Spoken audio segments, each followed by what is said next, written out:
They looked you in the eye, smiled, and stabbed you in the back.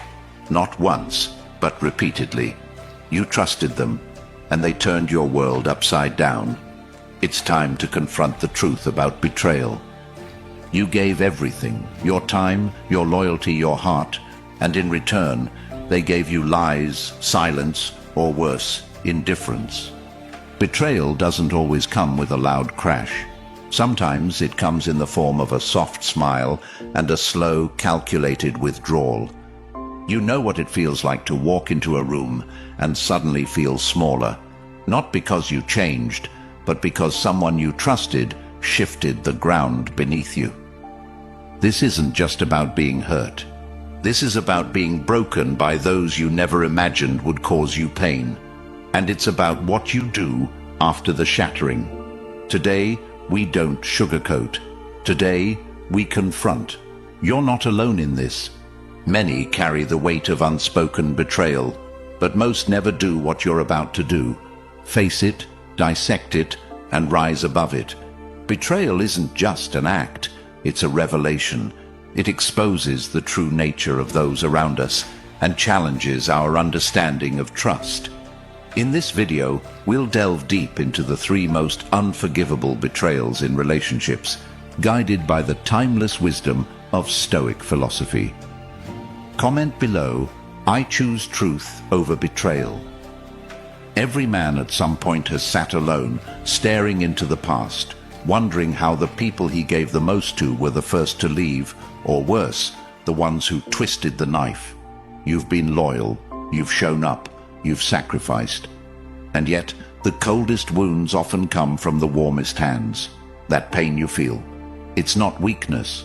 It's the shock of a man who expected honor and got games instead. Stoicism teaches us that peace isn't given, it's built. And today, brick by brick, you're going to rebuild your foundation, stronger, sharper, unshakable. Because the world doesn't need more passive men. It needs men who see clearly, act decisively, and refuse to tolerate betrayal, no matter how beautifully it's disguised. If you've ever felt used, lied to, or emotionally drained, this video is your mirror and your roadmap. And by the end, you won't just understand betrayal, you'll know exactly how to rise above it. Number 1. Disloyalty. There's a moment every man remembers, not just a betrayal, but the split second when he saw someone he trusted choose themselves at his expense. And if you've lived long enough, you've felt that cold shift in the room, the silence that says more than words ever could. And in that moment, something inside you changes permanently, not in a loud or angry way, but like a quiet understanding that the version of you that believed in people without proof no longer exists. And if no one's told you yet, disloyalty isn't an accident, it's not a misunderstanding. It's a decision made with full awareness. And if you don't develop the discipline to see it for what it is, it will continue to sabotage your peace, your confidence, your masculinity, and your future. Because what most men never get taught is that loyalty from others only comes after you build unshakable loyalty to yourself. And if you're letting people stay in your life who switch sides when you're not winning, or who speak differently about you when you're not in the room, you're not just tolerating disrespect. You're telling your own soul it doesn't matter, and there's no coming back from that until you decide to raise your standard permanently, not as an act of revenge, not to prove a point, but because you finally realize the cost of letting unworthy people stay close is far greater than the cost of walking alone for a while. And if you're the type of man who thinks cutting people off is harsh, consider this. What's more brutal? Hurting someone's feelings, or living a life where you constantly have to question if your circle is really for you? Because the truth is, if they loved you, you wouldn't have to wonder. And loyalty isn't just staying with someone. It's being for them in all conditions, especially when they're not useful to you anymore, especially when they've messed up, especially when there's nothing to gain from sticking around. And if you're the only one being loyal in your relationships, that's not loyalty, that's self-abandonment disguised as love. And no man can be fully present in his purpose while being surrounded by people who secretly resent him, compete with him, or only show up when they need something from him. So you've got to check the energy when you share good news. If the people closest to you can't celebrate you, you've already outgrown them. And this isn't about becoming cold or paranoid, it's about becoming wise. And if you're not yet the kind of man who notices subtle cues, the way their voice changes when you succeed, the way they disappear when you struggle, the way they bring your name up only when you're not around, then start paying attention, because the best way to protect yourself from betrayal is to observe before you attach. And the first time someone shows you they're not for you, you don't need a second chance to confirm it. And that doesn't mean you become rude or hostile. It means you adjust your access. It means you stop explaining your boundaries. It means you stop saving people who keep throwing themselves into the same fire, then blaming you for not pulling them out.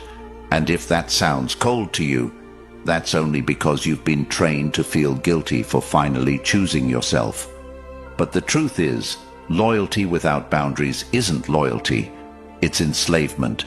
And the moment you wake up to that, your entire life changes.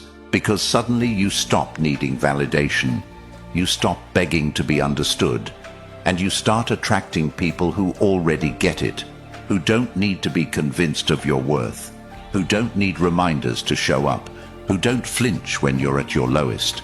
And if you're wondering where to begin, start with this. Take inventory. Look at your life like a business. Who's pouring into it? Who's withdrawing?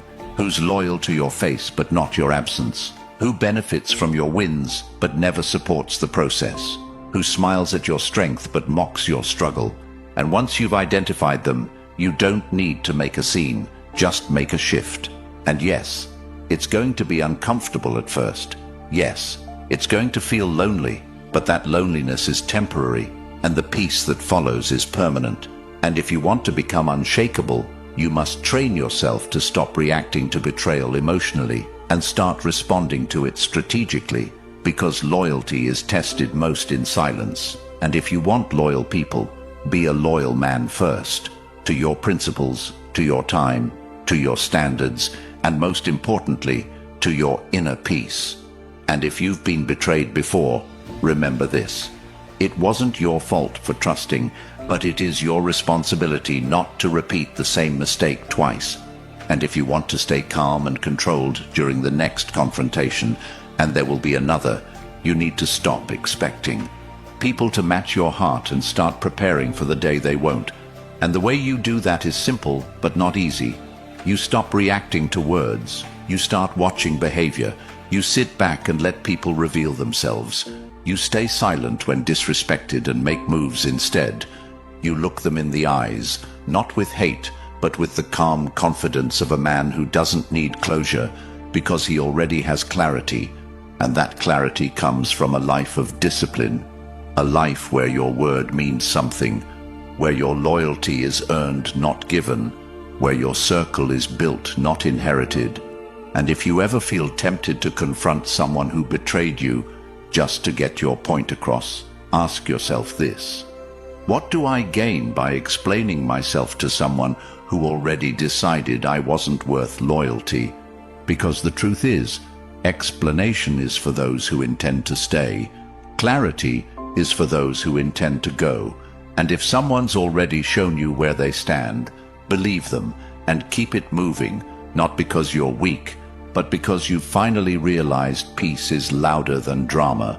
And if you want that peace, you need to kill the part of you that keeps giving passes to people who wouldn't hesitate to leave you behind.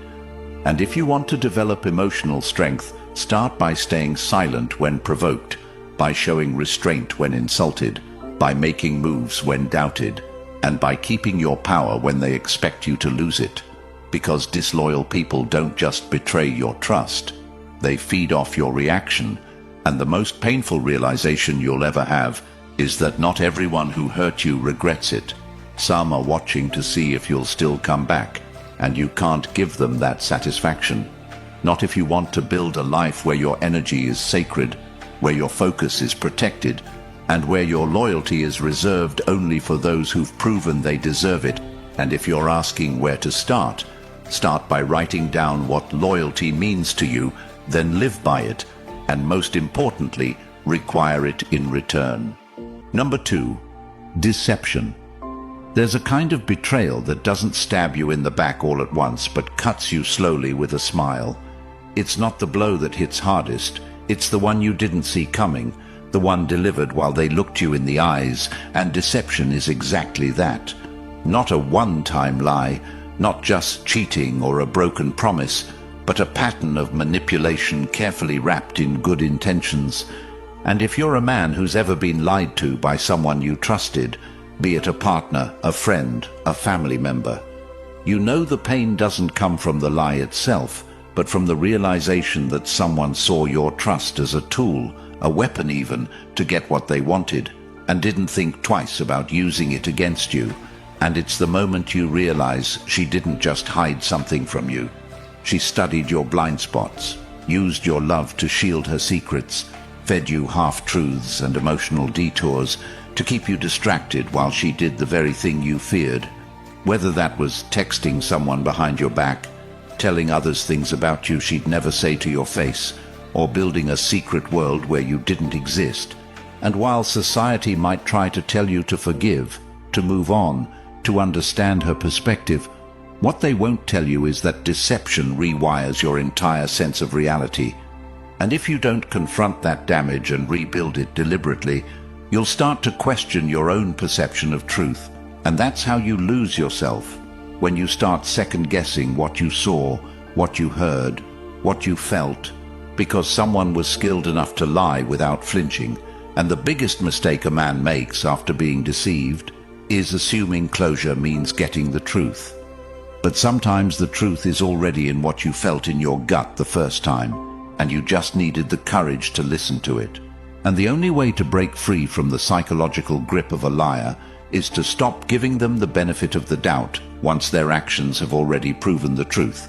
Because the most dangerous liar isn't the one who tells big lies. It's the one who tells just enough truth to keep you confused, who gaslights your memory with phrases like, "You're overreacting," or "I didn't mean it like that," who makes you feel guilty for even asking questions while hiding behind a mask of fake transparency. And you know the kind. The friend who laughs with you while planting seeds of doubt in others. The woman who smiles during dinner while texting someone else goodnight. The family member who hugs you in public but calls you a failure when you're not around, and if you're not paying attention. These people can convince you that silence is peace, and confusion is clarity. And that's where your power disappears, when you start doubting yourself because someone keeps moving the truth just out of reach. So if you want to escape the trap of deception, the first step is this. Believe patterns, not words, because words are the easiest part of the lie. But patterns don't lie. And when someone shows you a habit of inconsistency, secrecy, or blurred stories, that's your signal. And no, you don't need to catch them red-handed or collect screenshots or interrogate their friends, because by the time you're doing all that, you've already lost your peace and given them too much power. And a man rooted in strength doesn't chase lies. He removes liars, not with aggression, but with indifference, not with confrontation, but with quiet clarity. And this doesn't mean you shut yourself off from everyone or become emotionally unavailable. It means you learn to guard your inner circle like it's your life, because it is. And if you've ever been in a relationship where the other person always had just enough explanation to stay out of guilt, but never enough honesty to build real trust, you know how soul-draining that becomes. And it's not just emotional damage, it's mental paralysis, because you spend hours replaying conversations, trying to piece together what was real and what was not. And this obsession with understanding a liar is what keeps you stuck, because the truth is, you'll never understand why someone lied to you unless you share their values. And if you're a man who values loyalty, consistency, and truth, you will always be confused by someone who sees honesty as optional and deception as a survival tactic. So stop trying to figure them out and start figuring out your next move. And here's how. First, set a rule for yourself. When someone lies to you about something small, assume they're capable of lying about something big, not because you're paranoid, but because self-respect demands that you don't reward dishonesty with continued access. And second, learn to recognize covert deception. Not all lies are spoken. Some are in the withheld information, the redirected. Questions, the sudden over-explaining, the timeline inconsistencies, the emotional guilt trips, the constant need for validation. When you ask simple questions, and if you're ever made to feel like the bad guy for seeking clarity, understand that's not love, that's manipulation. And third, build a mindset where peace is your baseline, where no matter how attractive someone is, how long the history is, or how much potential they have, you never compromise truth for comfort, because the cost of that comfort is always clarity. And a man who lives without clarity is always one step away from losing everything. His goals, his discipline, his emotional edge, and even his sanity. And if you've been there, you know how easy it is to fall into the trap of giving one more chance, and then one more, and before you know it, you're tolerating things you once said you'd never accept. Not because you're weak, but because deception is slow, subtle, and calculated, and the longer you stay, the more it rewrites your boundaries until you forget what real love, loyalty, and peace even feel like. So if you're reading this and thinking about someone who's lied to you repeatedly, ask yourself, why do I keep allowing them access? What am I afraid to lose? And is that fear bigger than the damage they're doing to my spirit? And if the answer is no, then you know what you need to do. And when you finally walk away from a liar, understand that they'll try to rewrite the story, paint you as cold or unforgiving. They'll say you changed, but let them talk, because those who lie can't survive in environments of truth. And the more honest you become about what you saw, what you felt, and what you won't allow anymore, the more you'll attract people who have nothing to hide and everything to build. And if you want to heal from deception, don't just cut them off. Cut off the version of you that tolerated it, the part of you that wanted to believe the story even when the facts didn't align, and in its place, build a man who doesn't need constant reassurance, who doesn't depend on words, who watches actions, who creates space between stimulus and response, who walks away when his peace is violated, not because he's angry, but because he knows his peace is too expensive to trade for cheap lies. And if you've ever wondered how to tell if someone is deceiving you, pay attention to what they do when they think you're not paying attention, because that's who they really are, and you owe it to yourself to believe what you see, not just what you're told, because the man who sees but still stays becomes a partner in his own betrayal, and the world doesn't feel sorry for that man. It uses him, drains him, and replaces him. So don't be that man. Be the one who walks in truth even when it's uncomfortable, who trusts his gut even when it doesn't come with proof, and who chooses to build a life where honesty isn't requested, it's required. Number 3, emotional manipulation.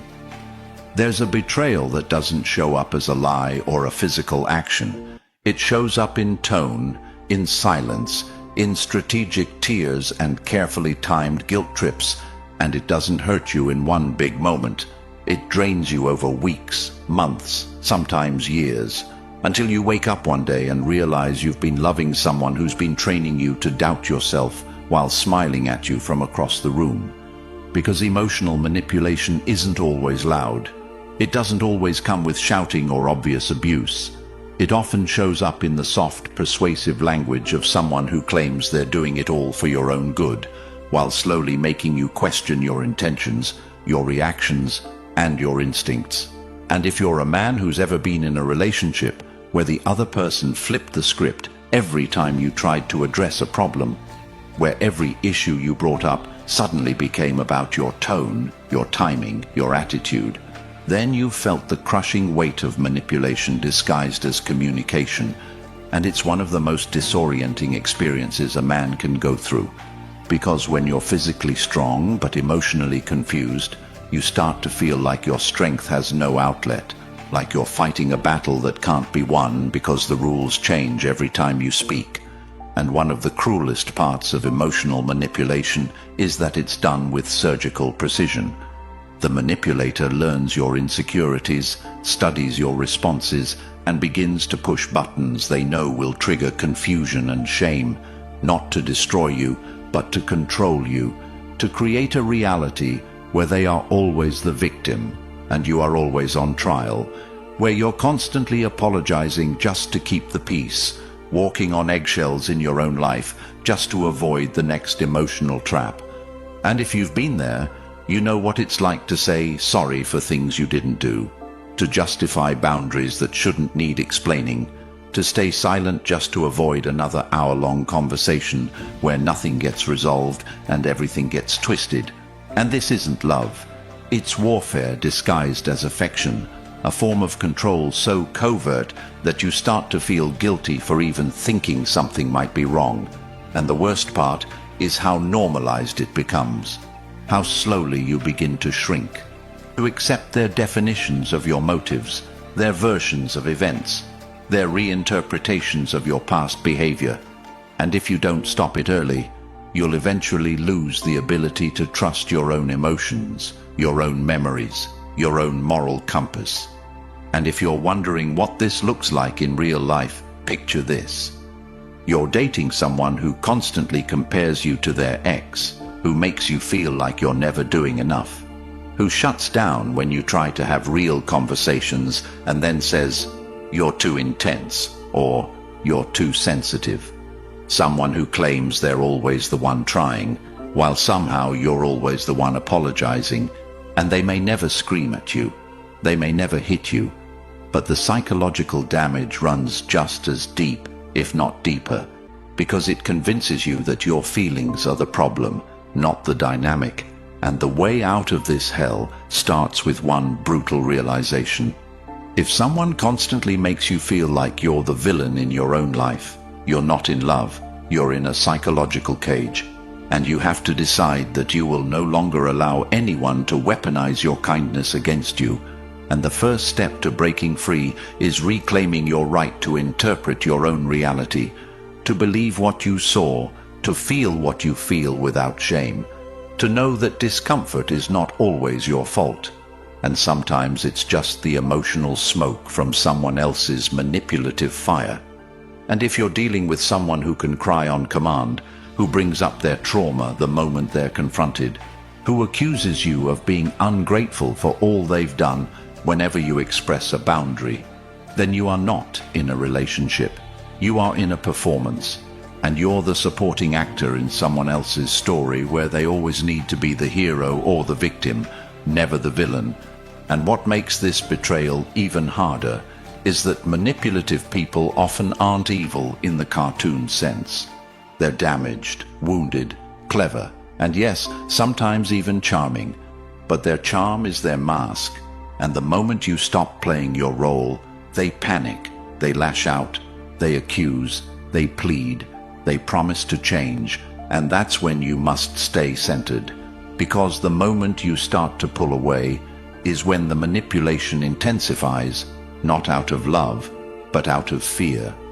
Fear of losing control over someone they've worked so hard to condition.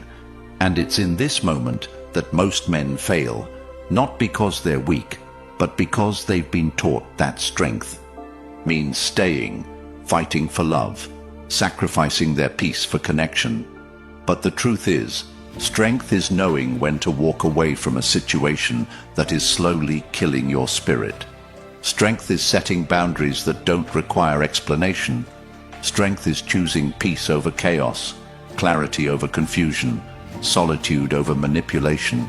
And if you want to develop this strength, you have to start with self-awareness. Write down how you feel after every major interaction with that person. Look for patterns, not isolated events. Notice how many times you've had to apologize for expressing yourself, how many times your feelings were dismissed or flipped back onto you, and then ask yourself this: Would you want someone you care about to be treated this way? And if the answer is no, then why do you accept it for yourself? And the second step is emotional detachment. Not coldness, but clarity. The ability to feel love but still choose distance. The ability to care without allowing that care to override your sense of dignity. Because manipulators feed off your empathy, your guilt, your desire to be the good guy, and you have to starve that dynamic by removing the fuel, by responding with calm truth instead of emotional justification. And yes, they'll accuse you of being heartless, of changing, of not being who you used to be. But that's the point. You're not. You've grown, and anyone who needs you to stay small, confused, and emotionally vulnerable to control you does not love you. They love the version of you they can control. And if you want to heal from emotional manipulation, you have to go deeper than just cutting ties. You have to cut the internal wiring that made you susceptible to it, which means revisiting where you learned to associate love with walking on eggshells, where you started believing that being misunderstood was just part of the deal. And the third step is building an emotional fortress. Not walls that keep love out, but standards that keep manipulation from getting in. And you do that by surrounding yourself with people who hold space for your truth, who don't need you to shrink for them to feel strong, who challenge you without belittling you, who apologize when they're wrong without needing to be begged. And that starts with how you treat yourself. Do you give yourself permission to feel, to pause, to walk away? Or do you bully yourself into staying in situations that hurt you because you think endurance is virtue? And the truth is, endurance is only a virtue when the pain serves a purpose. But enduring manipulation only serves the manipulator. And if you've ever left a conversation more confused than when it started, more ashamed than when you walked in, that's your signal.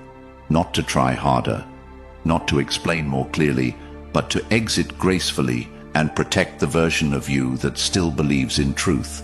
Because no one has the right to twist your reality in the name of love. And the final piece of advice is this. When someone makes you feel bad for having needs, that is manipulation. When they change the subject every time accountability is mentioned, that is manipulation. When they only show affection after you break down, that is manipulation. And when they turn every disagreement into a referendum on your character, that is manipulation. And you don't fix that by loving them harder. You fix that by loving yourself enough to walk away and rebuild your life around people who don't need to confuse you to keep you close. And once you've done that, once you've broken the cycle, you'll never fall for it again, because you'll know what peace feels like. And once a man knows peace, he never chases chaos dressed as love again. If you've made it to this point, you're not just someone who watched a video, you're a man who's starting to wake up, to see clearly, to feel everything in his gut that he's ignored for too long. And I want you to sit with this truth. You weren't weak for trusting, you weren't stupid for staying, you weren't blind for believing. It means you had heart, it means you were loyal, it means you loved fully. Now, it means you are wise enough to never let yourself be betrayed the same way again. And that evolution is the most powerful revenge, not the kind that's loud or vengeful, but the kind that builds a life so solid, so peaceful, so grounded in truth, that manipulation, deception, and disloyalty can't even survive in your presence. And I know you've been through more than you talk about. I know you've stayed silent about betrayals that shattered you, because you were told that real men don't talk about pain. But those lies stop here, because healing starts when you stop protecting the people who broke you, and start protecting the version of you that deserves better. And if you're ready to reclaim your peace, to protect your spirit, and to rebuild your confidence, not from ego, but from clarity, I want you to comment right now, never again. Just that, never again. Say it, type it, claim it. Let it be the line in the sand where your old self ends and your new life begins, because if you're here, I know you're not like most. I know you're searching for something real, and that's what this space is about. That's why this channel exists, not for entertainment, but for transformation, not just for information, but for inner power. And if anything in this video spoke to you, if even one sentence shook something loose in your chest or made you feel seen in a way that no one else has ever done before, then don't just walk away with that feeling. Act on it. Protect this space by supporting it. Because when you like this video, when you drop a comment, when you share it with someone who needs to hear it, you're not just helping me, you're helping every man out there who's still stuck, still silent, still thinking he's alone, and you're proving that there is a community of men who are no longer interested in comfort lies, but committed to uncomfortable truths. Men who want to grow, evolve, lead, love with discernment, build with loyalty, and walk in power with clarity. And if that's you, then hit that subscribe button right now. Not because I said so, but because every time you do, you help make these insights accessible to the men who need them most, the ones who are still healing, still questioning, still becoming. And maybe today you were that man, but tomorrow you'll be the one who leads others out of that confusion into purpose. And that's what this mission is about. Real conversations, real transformation, and a world where strong men rise again, one truth at a time.